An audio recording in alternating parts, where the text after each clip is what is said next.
గౌరవనీయులు సత్యమన్న గారు, మరి ఈ కార్యక్రమంలో బీసీ సంఘాల అధ్యక్షులు, మరి కార్యక్రమంలో ప్రెస్ మీట్ కార్యక్రమంలో ప్రెస్ మిత్రులందరికీ, ప్రింట్ మీడియా మిత్రులందరికీ హృదయపూర్వక నమస్కారం తెలియజేస్తూ, ఈరోజు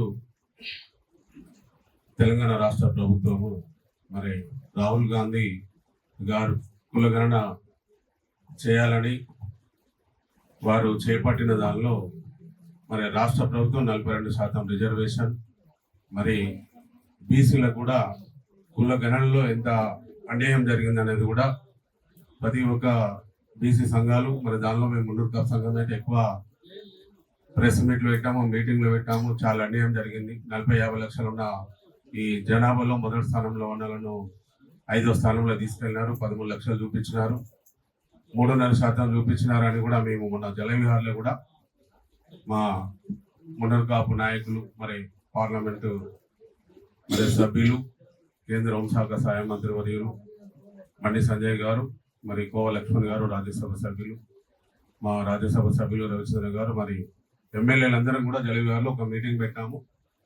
ఎట్టి పరిస్థితుల్లో ఈ కులగణనలో మున్నూరు కాపులతో పాటుగా చాలా మంది కూడా అన్యాయం జరిగింది.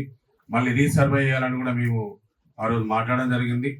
మరి ఆ రోజు మాకు అక్కడ కేశవరావు గారు తప్పకుండా అవకాశం ఇప్పిస్తామని 15 రోజులు ఇప్పిస్తామన్నారు. దాని లోపల మరి ఈరోజు ఆర్ కృష్ణ గారు రాజ్యసభ సభ్యులు గత 25-30 సంవత్సరాల నుంచి కూడా బీసీలలో ఈరోజు 29 రాష్ట్రాల్లో బీసీలు అంటే నాయకుడు అంటే ఒక ఆర్ కృష్ణ. మరి నా చిన్నప్పటి నుంచి కూడా చూస్తున్నాను. ఈరోజు కూడా అందరం కూడా ఈరోజు గొప్పగా మన బీసీలందరూ కూడా ఒక జాతిపితగా చెప్పుకున్న నాయకుడు అంటే ఆర్ కృష్ణ గారు. బీసీల జాతిపిత అనేది మనం ఎప్పుడు కూడా చెప్పుకోవాల్సిన అవసరం ఉంది. వారు అంటే నేను ఒక 2-3 సందర్భాల్లో కూడా సెక్రటరియట్ ఊర వెంకటేశ్వర గౌడ్ దగ్గరికి అయినప్పుడు చాలా మంది పిల్లలది వాళ్ళ స్కాలర్షిప్లు కానీ, రిజర్వేషన్లు కానీ, హాస్టల్స్ కానీ బల్ల కుదిరినట్టు తీసుకుపోయి పని చేయించిన వ్యక్తి నేను ఎదురుగా చూస్తాను అన్ననైతే. ఎందుకంటే అన్న ఏ మీటింగ్ పెట్టినా ఎప్పుడు పెట్టినా కూడా నేను స్పందిస్తాను. ఈ రోజు మున్నూరు కాపు మీటింగ్లలో కానీ, బీసీ మీటింగ్లలో కూడా ఆర్ కృష్ణ గురించి నేను బలంగా ఈరోజు నేను చెప్తున్నాను. ఎందుకంటే గత 2 దశాబ్దాల నుంచి మున్నూరు కాపు కులంలో ఈరోజు పనిచేస్తున్నాను, ఒక సేవకుడుగా, ఒక అధ్యక్షుడిగా. మరి మాకు ఇంత మొదటి స్థానం నుండి కూడా అన్యాయం జరుగుతుంది రాష్ట్ర ప్రభుత్వంలో కూడా అన్నప్పుడు ఆర్ కృష్ణ గారు మాకు దేవన్న తప్పకుండా మీ ఉద్యమంలో నేను మీకు మద్దతు తెలుపుతాను, ఎప్పుడు పిలిచినా కూడా వస్తాను, నేను అన్ని కులాలతో పాటుగా మున్నూరు కాపు కులంలో కూడా నేను ఉన్నాను అని చెప్పేసి అని ఆ రోజు నాకు మాట ఇచ్చిన గొప్ప వ్యక్తి, మహోన్నత వ్యక్తి ఆర్ కృష్ణ గారు. మరి ఈ రోజు వారు ఇక్కడ బీసీలలో ఎవరు గుర్తించకపోతే అప్పుడు ఆంధ్రప్రదేశ్ గుర్తించి అప్పుడు వారిని రాజ్యసభ పంపినారు. ఎలా మరి ఇక్కడ నాయకుడు అక్కడ మరి ఆంధ్రప్రదేశ్ లో ఒక రాజ్యసభ తీసుకున్నారు. మరి ఇక్కడ ఈ తెలంగాణ గురించి పనిచేస్తాడా లేదా అనేది చాలా మంది అనుకున్న తరుణంలో ఆర్ కృష్ణ అప్పటి నుండి ఇప్పటి వరకు కూడా ఎప్పటిలోనే మరి టీడీపీ తెలుగుదేశం పార్టీలో ఎమ్మెల్యే అప్పటి నుంచి కానీ, అంత ముందుకు ఏం లేనప్పటి నుంచి కూడా, మరి మళ్ళీ ఒక రాజ్యసభ అయినప్పటి నుంచి మరి ఈ రోజు మరి ఏదైతే ఒక ఆనెస్ట్ గా ఉన్న బీసీ నాయకుడని గుర్తించి ప్రధానమంత్రి నరేంద్ర మోడీ గారు, మరి దానికి గోవా లక్ష్మణ్ గారు కానీ, కిషన్ రెడ్డి గారు కానీ, బండి సంజయ్ గారు, మరి ఇక్కడ మా ఎంపీలు ధర్మపురి అరవింద్ గారు కానీ, వీళ్ళందరూ కూడా గుర్తించి వారికి రాజ్యసభ ఇచ్చేదానిలో ఇక్కడ తెలంగాణ నుంచి వారు కృషి చేస్తున్నారు.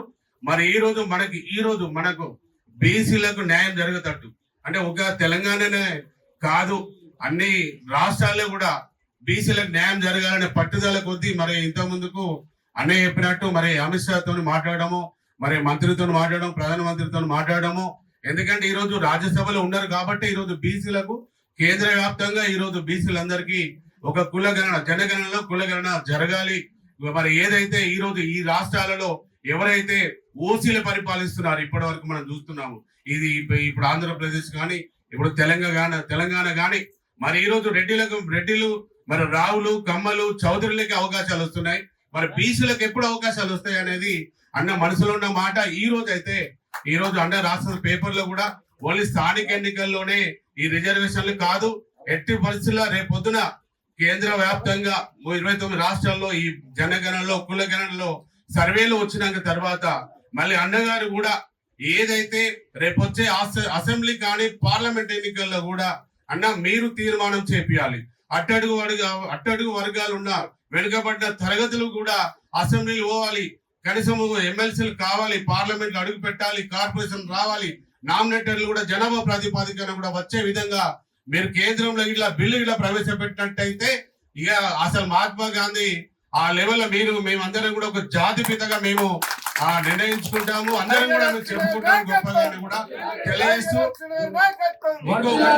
ఈ రోజు ఈ రాష్ట్ర ప్రభుత్వము కుల గణనలో 50 ప్రశ్నలు 50 ఏమంటే మీ ఆస్తులేండి, మీ బ్యాంకులు ఏంటి, మీకు ఎన్ని ఇల్లు ఉన్నాయి, మీకు ఏమున్నాయని పెట్టుటనే చాలా మంది కూడా పాల్గొనలేదు. మరి ఈ రోజు ఈ జనగణనలో కుల గణనలో కూడా డైరెక్ట్ గా మీరు ఇవన్నీ ఆస్తులు ఏమి అడగకుండా డైరెక్ట్ 4-5 ప్రశ్నలతో నువ్వు ఎక్కడ ఉంటున్నావు, ఏ ఊర్లో ఉంటున్నావు, నీ ఆధార్ కార్డు ఏంది, నీ భవిష్యత్ ఏంది, నీకు ఉద్యోగం ఉందా లేదా అనేది అన్నట్టయితే బీసీలలో ప్రతి ఒక్కరు కూడా కులము సర్వేలో వచ్చినట్టయితే మన కులానికి న్యాయం జరుగుతుంది, బీసీలకు న్యాయం జరుగుతుంది అని ఈ రోజు ఈ మన పత్రిక ఒక సమావేశంలో నేను తెలియపడం జరుగుతుంది. కాబట్టి కృష్ణన్న గారు, మీరు కుల గణనలో 29 రాష్ట్రాల్లో ఈ రోజు ఎవరైనా చెప్పినా చెప్పకుండా ఆర్ కృష్ణన్న బీసీ లీడర్, ఒక బీసీ జాతి పితగా అందరూ కూడా చెప్పుకుంటారు. దాన్ని కూడా మీరు మీ వెనుక మేమందరం ఉంటాం అని కూడా తెలియజేస్తున్న అవకాశం ఇచ్చిన సభాధ్యక్షులు సత్యమన్న గారికి, ఆర్ కృష్ణన్న గారికి, వేదిక మీద కుల సంఘ నాయకులందరికీ కూడా హృదయపూర్వక కృతజ్ఞతలు తెలియజేస్తున్నాను. జై బీసీ, జై జై బీసీ.